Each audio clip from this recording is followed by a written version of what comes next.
Psaume 127, verset 1. Cantique des degrés de Salomon. Si l'Éternel de bâtit la maison, ceux qui la bâtissent travaillent en vain.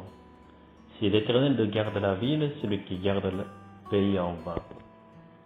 En vain vous levez-vous matin, vous couchez-vous tard et mangez-vous le pain de douleur. Il en donne autant à ses bien-aimés pendant leur sommeil. Les bénédictions de l'Ancien Testament sont manifestement temporaires. Il s'agit de bénir la famille, de voir ses enfants et ses petits-enfants, et de jouir de la paix sur cette terre. Dans ce psaume, on ne trouve aucune aspiration à l'éternité. Le but fondamental du pèlerinage au temple est de rechercher ce type de bénédiction terrestre. Et le moyen d'y parvenir est de craindre Dieu et de respecter sa loi.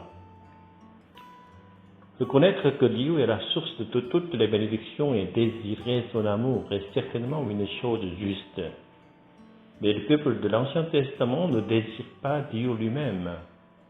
En effet, il pense que Dieu est effrayant et qu'il suffit de jouir de sa grâce et de ses bénédictions sans désirer Dieu en personne.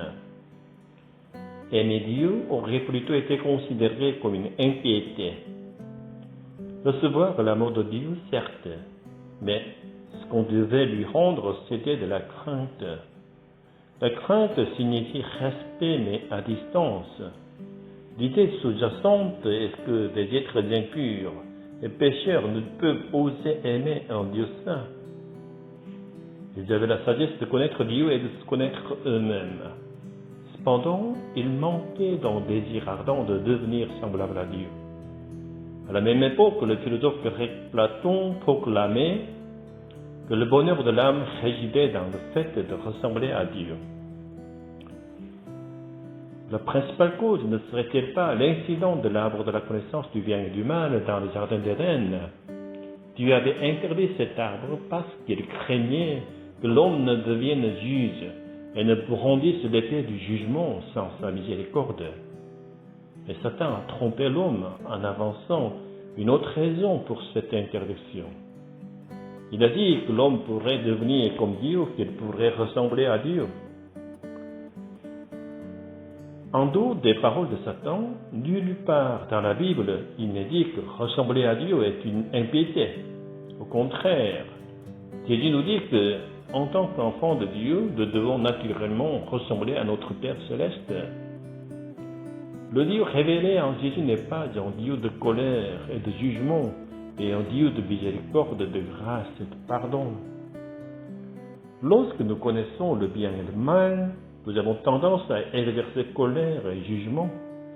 La volonté de Dieu pour nous est de nous pardonner mutuellement et de faire preuve de grâce des gens envers les autres à l'image de Dieu.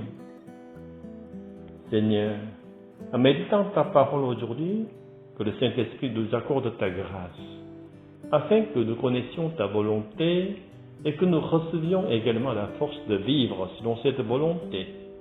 Ainsi, non seulement nous serons bénis, mais tous les hommes, même celles qui nous persécutent, pourront également jouir de ta grâce et de tes bénédictions. Nous te remercions et nous prions au nom de Jésus-Christ. Amen.